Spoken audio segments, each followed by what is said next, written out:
ulat panahon ng ekspertong totoo, Nathaniel Mangtani Cruz. Mga kapuso, patuloy na nagpapaulan sa ilang bahagi ng bansa ang tatlong low pressure area. Namata ng pag-asa ang unang LPA sa layang 115 kilometers dyan sa may east ng Aurora, nasa may kanan po ng Luzon. Yung ikalawang LPA namata naman 250 kilometers west-northwest naman ng Puerto Princesa, Palawan, nasa may West Philippine Sea.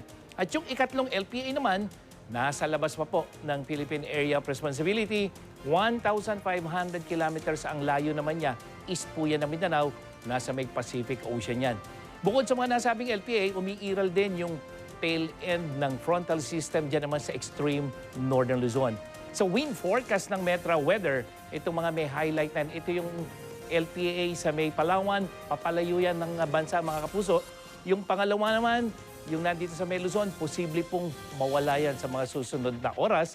At yung isa, yung babantayan natin, yung nandito sa may labas ng ng PAR, kung ito ay magtutuloy-tuloy na papasok dito sa ating bansa. Patuloy nagpapakuwala naman po ng tubig ang ilang dam sa Luzon. Nakabukas yung 2 gate ng Angat Dam kanina alas 6 ng umaga. May water level ang nasabing dam na hanggang 213.23 meters. May tig-isang gate namang nagpapakawala ng tubig ang Buklaw, Binga at Magat Dam.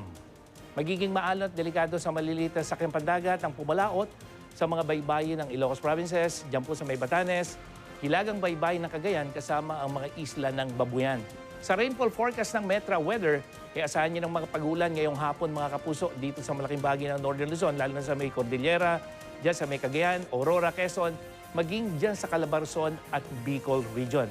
Sa Visayas, may mga pag-ulan din mga kapuso ngayong hapon, Eastern Samar, dito sa may Leyte, maging sa Negros Provinces at Panay Island. Pero pagdating ng gabi, mawawala na yung mga pag-uulan na yan. Sa Mindanao, may mga ulan din dito sa may Northern Mindanao, BARMM, maging sa Sorsogon at Zamboanga Peninsula. Pagdating ng gabi, makikita niyo wala ng kulay, mababa na yung chance ng ulan. Sa mga taga Metro Manila, may mga posibilidad ng mahihinang ulan dito sa Quezon City, dyan sa may Caloocan, Valenzuela, maging sa Marikina. Pero malaking bahagi ng Metro Manila, walang ulan ngayong hapon mga kapuso.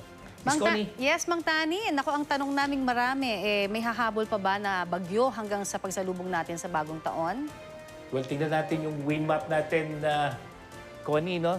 Dito, yung binabantayan nating LPA dito sa may Palawan, baka maging bagyo yan, pero papalayo yan. Kaya kung maging bagyo yan, nasa labas na yan ng PAR. Yung isang LPA na nasa may Luzon, inaasahan natin tuluyan na rin yung mawawala sa mga susunod na araw.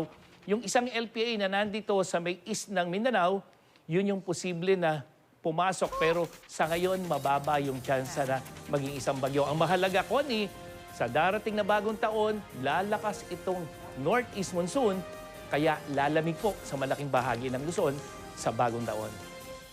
Yan ang latest mula sa GMA Weather. Ako po si Nathaniel Cruz, magplano para sigurado. I am ready. Serbisyong totoo ng GMA News.